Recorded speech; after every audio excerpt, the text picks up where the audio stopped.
Good morning, students. Myself Ruby Bharti, Bhagavad Vidyapeeth, Biology Department.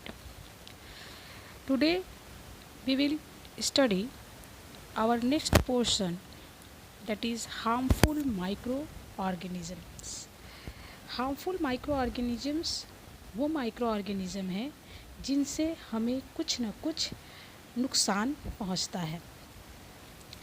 हम harmful micro organisms को दो category में divide कर सकते हैं।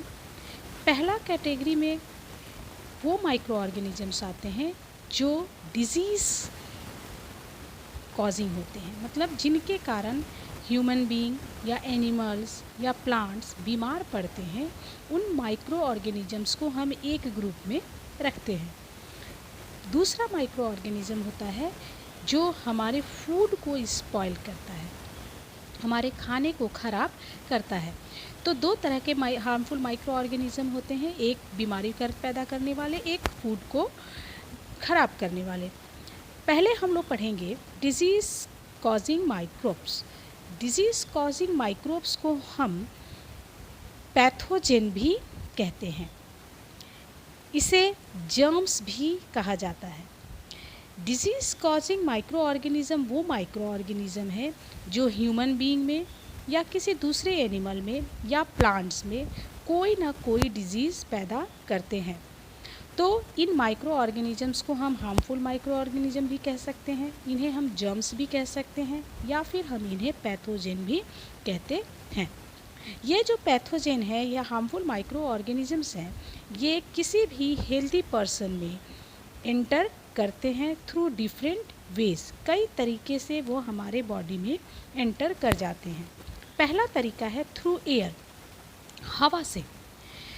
अगर कोई बीमार व्यक्ति छींकता है, खांसता है, थूकता है, तो उसके छींक के साथ, खांसी के साथ, उसके थूक के साथ जो उसके बॉडी के जर्म्स होते हैं, जो माइक्रो ऑर्गेनिज्म होते हैं, वो उसकी बॉडी से बाहर एयर में रिलीज़ हो जाते हैं। और अगर कोई हेल्दी पर्सन उस अनहेल्दी पर्सन के नज़दीक खड़ा है या वहीं पर कुछ कर रहा है, तो वो माइक्रो ऑर्गेनिज्म उस एयर के थ्रू उस हेल्दी पर्सन के बॉडी में भी एंटर कर जाता है। मतलब अगर एक बीमार आदमी के आसपास हम रहते हैं और अगर वो छींक दे, तो उसका छींकने पर जो जर्म्स निकलते हैं उसके नाक से, उसके मुंह से, वो एयर में फ्लोट करते हैं। और जब उसी एयर को हम सांस में ले लेते हैं तो वो जर्म्स हमारी बॉडी में एंटर कर जाते हैं और इस तरह से हम बीमार पड़ते हैं। इसको हम लोग कहते हैं थ्रू एयर। ओके। और ये इस तरह से होने वाली बीमारियों में सबसे जो आम बीमारी है वो है common cold, cough, flu, chicken pox, tuberculosis, polio, measles. ये इनके जितने भी जर्म्स होते हैं, इन सारे बीमारियों के जितने पैथोजेंस होते हैं, ये एयर के थ्रू हमारी बॉडी में एंटर होते हैं। दूसरा तरीका है through food and water. Pathogen जो होते हैं वो फूड में अगर रहेंगे या पानी में रहेंगे, और अगर एक हेल्दी पर्सन उस कंटामिनेटेड फूड, मतलब जिसमें हार्मफुल जर्म्स हैं, बीमारी वाले जर्म्स हैं, उस तरह के फूड को या वाटर को हम ले लेते हैं, खा लेते हैं या पी लेते हैं, तो उस खाने या पानी के साथ वो माइक्रो ऑर्गेनिजम्स हमारी बॉडी में एंटर करते हैं और तब हम बीमार पड़ जाते हैं। और इस तरह से होने वाली बीमारियों में सबसे कॉमन है हेपेटाइटिस, जिसे हम जॉन्डिस भी कहते हैं, कॉलेरा, टाइफॉइड। ये सारी बीमारियां गंदे खाना और गंदे पानी पीने से होता है और इसके जर्म्स थ्रू वाटर और फूड ट्रांसफ़र होते हैं from one person to another person. एक तीसरा तरीका है थ्रू इंसेक्ट, कीड़ों के थ्रू। कीड़ों के थ्रू में आते हैं फ्लाइज, हाउस फ्लाइज जिसको आप कह सकते हैं, या मॉस्किटो। मान लो एक आदमी बीमार है, तो जब वो थूकता है या फिर उसकी जो वेस्ट प्रोडक्ट्स होते हैं वो उसकी बॉडी के बाहर जब निकलते हैं और बॉडी के बाहर फेंक दिया जाता है, तो क्या होता है, मान लो हाउस फ्लाइज का ही हम एग्जांपल लेते हैं, तो हाउस फ्लाइज क्या करते हैं, उस गंदगी के ऊपर बैठते हैं, गार्बेज पे बैठते हैं, और उनके पैरों में उनके जो बॉडी के जर्म्स होते हैं, बीमार आदमी के जो जर्म्स होते हैं वो हाउस फ्लाइज के पैरों में चिपक जाते हैं। और जब वो हाउस फ्लाई हमारे खाने पर आकर बैठता है तो क्या होता है कि वो अपने पैरों को रब करता है, रगड़ता है, जिससे उसके पैरों में चिपके हुए जर्म्स हमारे खाने में गिर जाते हैं और हम उस खाना को खा लेते हैं और हम बीमार पड़ जाते हैं। तो यहाँ पर बीमारी कौन फैला रहा है, हाउस फ्लाई फैला रहा है। उसी तरह से एक बीमारी फैलती है मलेरिया, जिसको फैलाने वाले एक होते हैं मॉस्क्यूटोज़, और मॉस्क्यूटोज़ में भी फीमेल एनोफिलीज मॉस्क्यूटो, इसको आप लोग अच्छे से देखिए। फीमेल एनोफिलीज मॉस्क्यूटो जो होता है वो अगर किसी एक आदमी को मलेरिया हुआ है, उसको अगर काटता है तो उस आदमी के बॉडी से जर्म्स या पैथोजन इस मॉस्क्यूटो के बॉडी में एंटर कर जाते हैं, फीमेल एनोफिलीज मॉस्क्यूटो में। और ये फीमेल एनोफिलीज मॉस्क्यूटो जब किसी हेल्दी पर्सन को काटता है तो वो पैथोजन उसके मॉस्क्यूटो की बॉडी से हेल्दी पर्सन में ट्रांसफ़र हो जाता है और वो आदमी भी मलेरिया से पीड़ित हो जाता है। मतलब अगर एक मलेरिया किसी को हुआ है, हम उसके पास बैठे रहेंगे तो हमें मलेरिया नहीं होगा, लेकिन अगर मॉस्क्यूटो उस मलेरिया वाले आदमी को काट कर फिर हमको काट दे तो उसकी बॉडी से जर्म्स को वो लेकर हमारी बॉडी में एंटर करा देता है, तो हम बीमार पड़ जाते हैं। तो यहाँ पर बीमारी किसके कारण फैल रही है, मॉस्क्यूटो के कारण। इसी तरह से डेंगू नाम के भी आपने एक फीवर का नाम सुना होगा, यह भी मॉस्क्यूटो से ही होता है और इस मॉस्क्यूटो का नाम है फीमेल एडिस मॉस्क्यूटो। ये भी जब किसी डेंगू के पर्सन को काटता है और फिर हमें काट लेता है तो उसका पैथोजन उस बीमार आदमी से हमारे बॉडी में एंटर कर जाता है और हम बीमार पड़ जाते हैं। नेक्स्ट तरीका है थ्रू डायरेक्ट कांटेक्ट। कभी कभी हम किसी पेशेंट को छूते भी हैं तो हमें वो हम बीमार पड़ जाते हैं।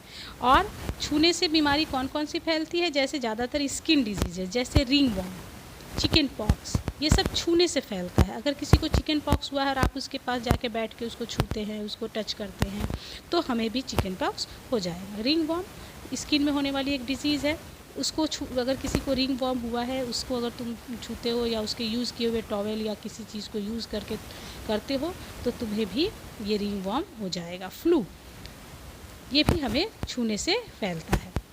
तो यहाँ पे एक वर्ड है कि communicable disease that can spread from an infected person to a healthy person are known as communicable disease. मतलब एक बीमार आदमी से अगर किसी दूसरे आदमी को वो बीमारी ट्रांसफ़र हो जाती है तो उस तरह की बीमारी को हम क्या कहते हैं, कम्युनिकेबल डिजीज़। मान लो किसी को शुगर है, डायबिटीज़, तो क्या आप उसको छुओगे या उसके कांटेक्ट में रहोगे तो आपको डायबिटीज़ हो जाएगा? नहीं, क्योंकि वो एक कम्युनिकेबल डिजीज़ नहीं है, उसको छूने से नहीं फैलता है। लेकिन कोई बीमारी अगर छूने से फैलता है या किसी कारण से एक आदमी से दूसरे आदमी में फैल जाए तो उसे हम कम्युनिकेबल डिजीज़ कहते हैं, जैसे chicken pox, malaria, flu, ringworm, ये सब क्या है, कम्युनिकेबल डिजीज़।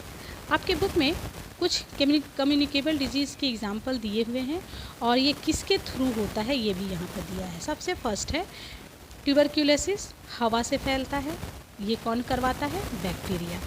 कॉमन कोल्ड हवा से होता है, वायरस के थ्रू होता है। चिकन पॉक्स डायरेक्ट कांटेक्ट, मतलब आप उसे छुइएगा तो भी हो जाएगा या उसके आसपास रहिएगा तो भी हो जाएगा, यह भी वायरस से होने वाली बीमारी है। रिंग वॉर्म डायरेक्ट कांटेक्ट, माने उसको छूने से हो जाता है, ये फंगस से होने वाली बीमारी है। Malaria bite of female anopheles mosquito, अगर फीमेल एनोफिलीज मॉस्क्यूटो काट ले तो होता है और ये होता है प्रोटोजोआ से। डेंगू, ये भी bite of female aedes mosquito और ये होता है virus. Cholera contaminated food and water, गंदा पानी पीने और खाने से हमें कॉलेरा हो जाता है और ये होता है बैक्टीरिया से। नेक्स्ट है टाइफॉइड कंटामिनेटेड फूड, गंदा खाना खाने से होता है, ये भी बैक्टीरिया से होती है। और एमीबॉइक डिसेंट्री, जिसमें हमें बहुत ज़्यादा डिसेंट्री हो जाती है, पेट में बहुत ज़्यादा दर्द होता है और वो भी होता है कंटामिनेटेड फूड एंड वाटर से और ये होता है प्रोटोजोआ से। तो इस तरह से कई बीमारियों का आपने नाम देखा जो हमें होता है डिफरेंट टाइप के एयर से या फूड से या वाटर से, और इसके पैथोजन अलग अलग है, कोई बैक्टीरिया से है, कोई वायरस से होता है, तो कोई फंगस से होता है, तो कोई प्रोटोजोआ से होता है।